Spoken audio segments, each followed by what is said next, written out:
Do you ever find yourself holding on to little fabric scraps and telling yourself that you'll use them someday? Well, today's that day. These little remnants of fabric that are often overlooked may be stuffed in a bag that is coming apart at the seams and stuffed in a drawer. Has a way of piling up, doesn't it?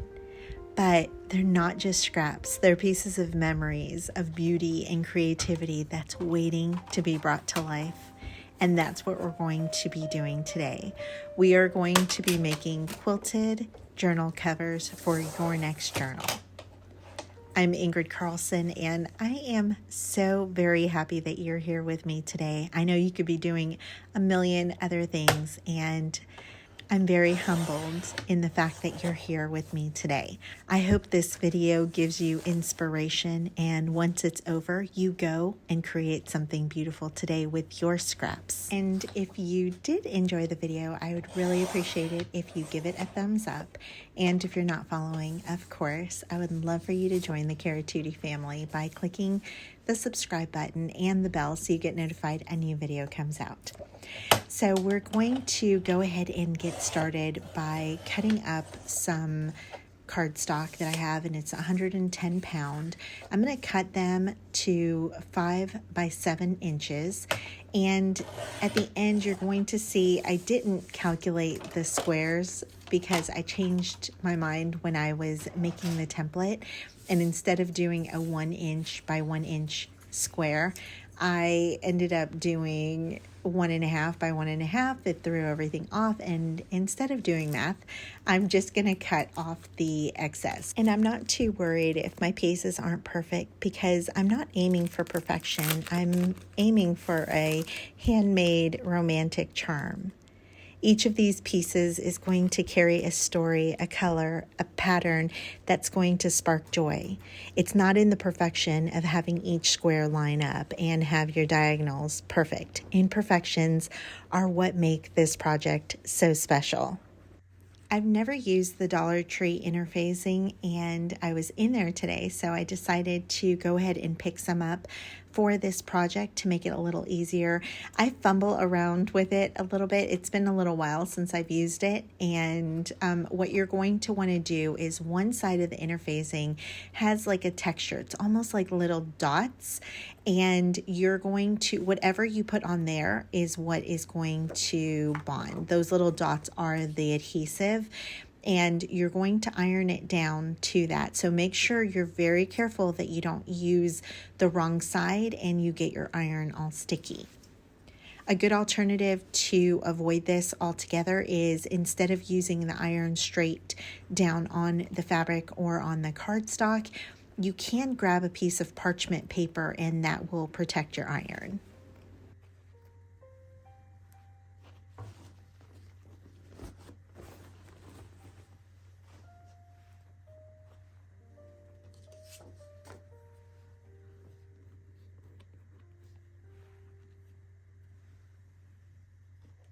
In my excitement to make this video, I don't know what I was thinking, but I ironed on the fusible interfacing to my cardstock here. Do not do this. That is not what you want, because you want it to stick to your fabric so that it holds the fabric in place, and then you can sew them onto your cardstock.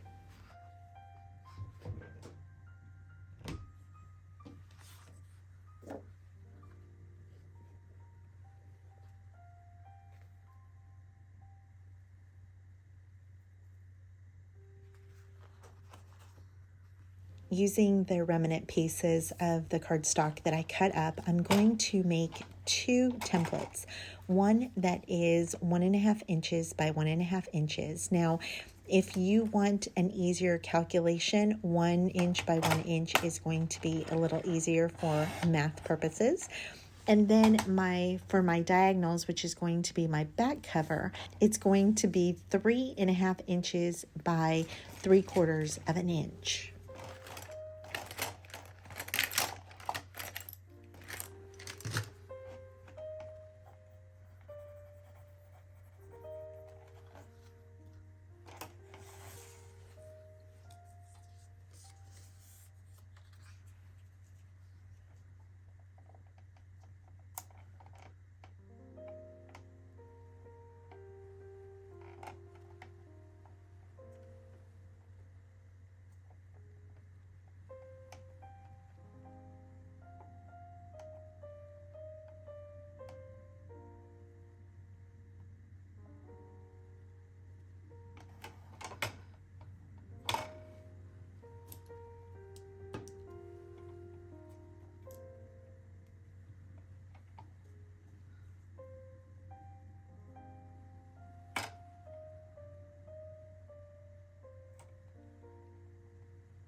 I started off by using my little bin of scraps, and then I remembered I had another bin of scraps, and then I remembered I had that big bag of scraps. So I need to try to combine it all into one place.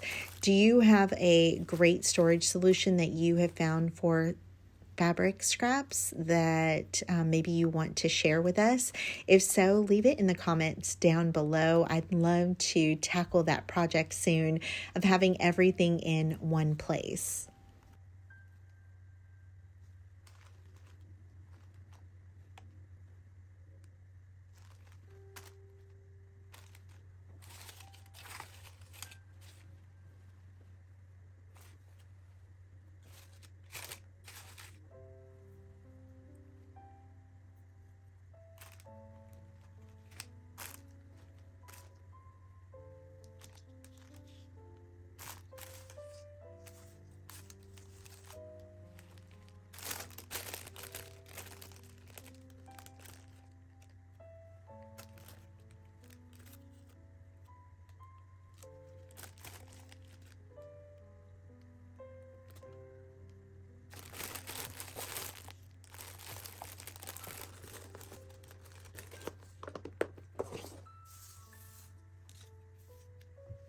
Maybe it's because my nails were a pinkish purple that I decided to go with a pink color palette.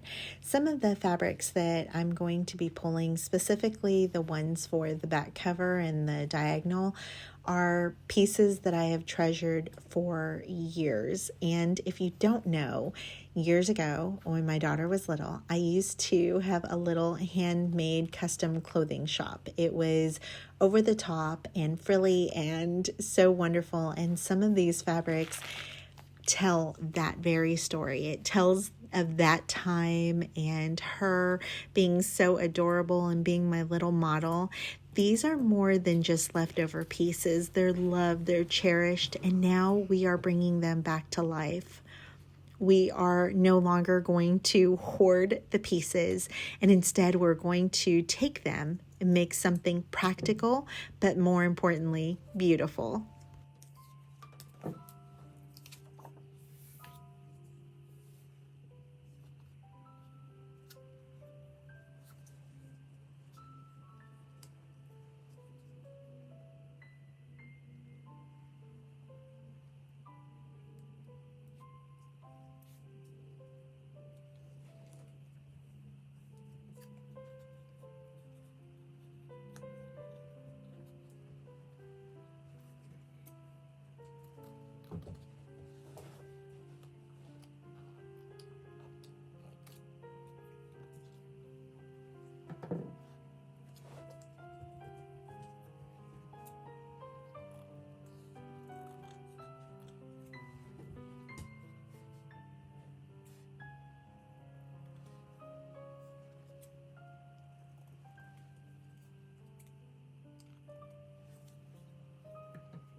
for the front cover, since we are working with squares, we're going to arrange these little fabric scraps into a grid.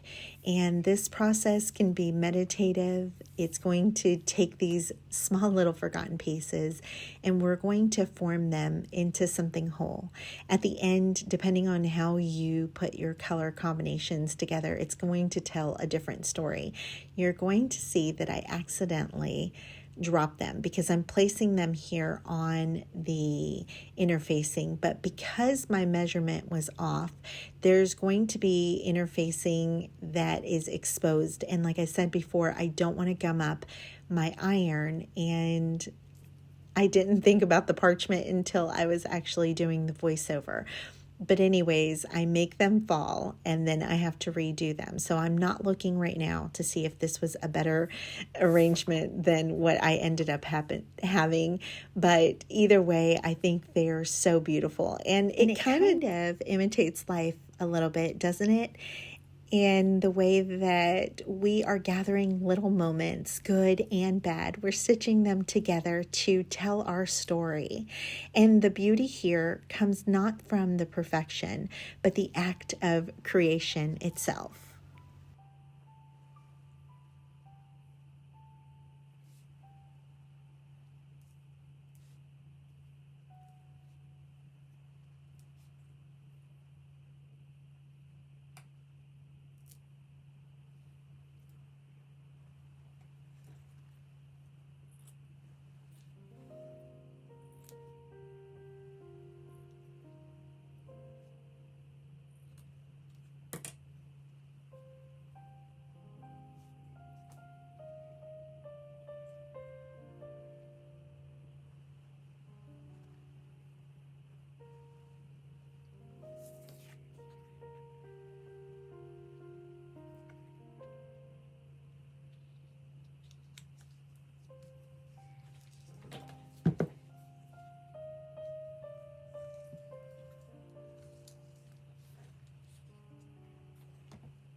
A big tip that I want to give you, especially when you are cutting out the bigger pieces, well, actually all the pieces, because if you cut out a piece that is wrinkled, it's going to give you a different measurement, which you can see in my little squares, that once I iron them down, they're off a little bit. So the best thing to do is to iron your fabric down in so that it is maybe not perfectly flat, but as flat as you can get it, and then do your cuts.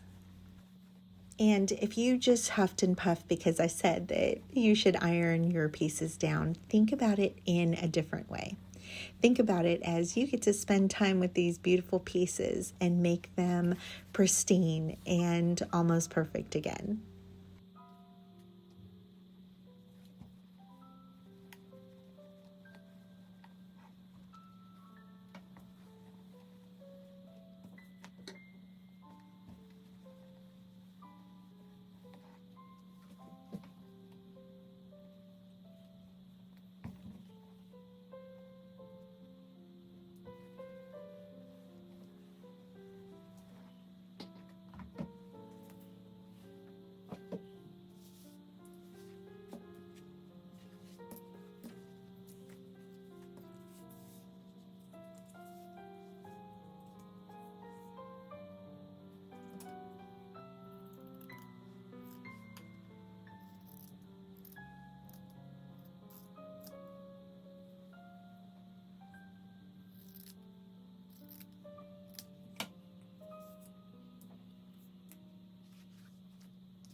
I started off by finding the center point so that I could line up my fabrics, but you're going to see that as I laid the second row down, I decided to throw caution to the wind and just do my own thing. As you can see with the diagonal cuts, there's a lot more freedom there, and it's going to bring an unexpected twist to the design. I think that diagonals and grids or squares go really well together, and they kind of remind me a little of life's detours because they're not always planned, but if we enjoy the ride, they'll take us to someplace wonderful and new.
Once I have all of my pieces ironed to the interfacing, you're going to notice that I have some gaps. So I'm just taking the scraps of fabric that remain and filling in the gaps. And I promise you at the end, it looks adorable. It's charming and shabby, and you won't regret it. So don't stress over the pieces that are missed. Next, we are going to head over to the sewing machine, and we are going to sew down in between each of the two fabrics that lay next to each other in a zigzag stitch. And I'm going to do one side first and then flip the whole piece and do the other side.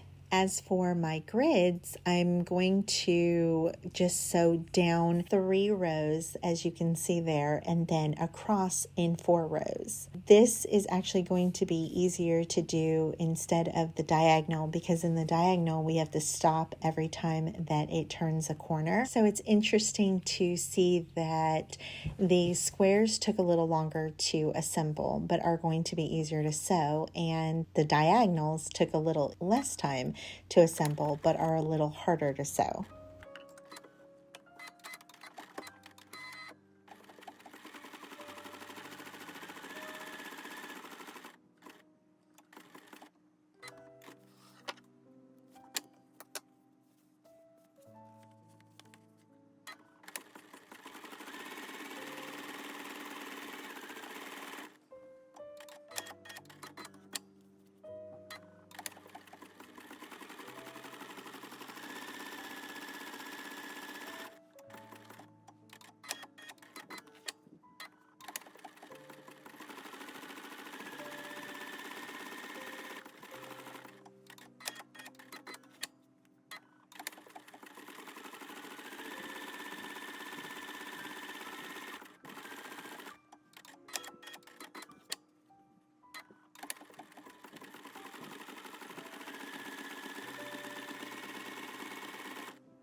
The stitching really does take this project up a notch, and if you think this is already charming, wait until you see some hand stitching that we're going to add to the front cover.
This was my very favorite part of this whole process. First was picking out the coordinating threads that would line up lovely with these little squares, and then the actual act of sewing them on was just so therapeutic and slow and mindful.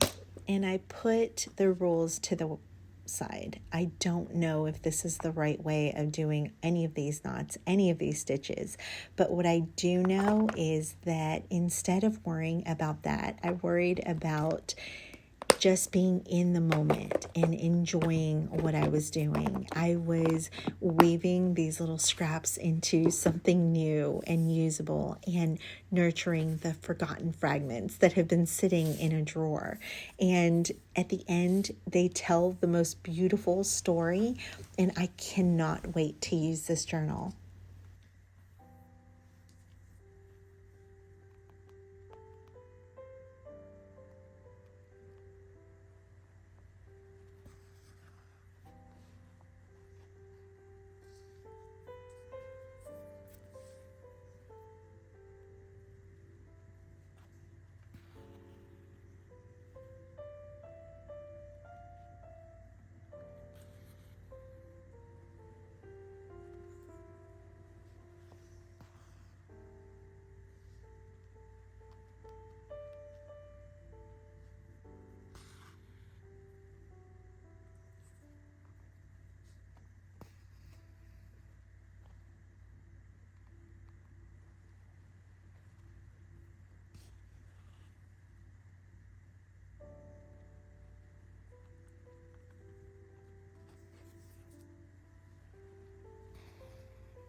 When both of my pieces were finished, they were a little off in size. So I decided to go ahead and cut them down so that they were the exact same size. There's times where I've had journal covers where the front was smaller than the back cover, and I thought about doing this, but at the last minute I decided to go ahead and make them even just to make things easier.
At the end, my journals ended up measuring each 4.5 by 6.25 inches. I also want to give a little disclaimer here. These do not need to be journal covers. They can actually be inserts inside of a journal, which I think would be so precious to find as a little secret spot full of joy inside of your journal. I would just back them with another piece of cardstock so that you don't have any stitching marks, and then you could journal on them. I think that would be fabulous. The other thing is when you are making a cover, you can do like I showed there and actually mount them onto cardstock so that you can build a journal a little easier. The video got a little long for me, so I decided not to actually show the construction of a journal since I've done that before. But if you'd like to see these become a journal, leave a comment down below. I just want to thank you so much for being here today. A big thank you to my Patreons. Love you guys. And again, if you enjoyed the video, I would really appreciate a thumbs up. And if you're not following, to follow. Until next time, love you. Bye.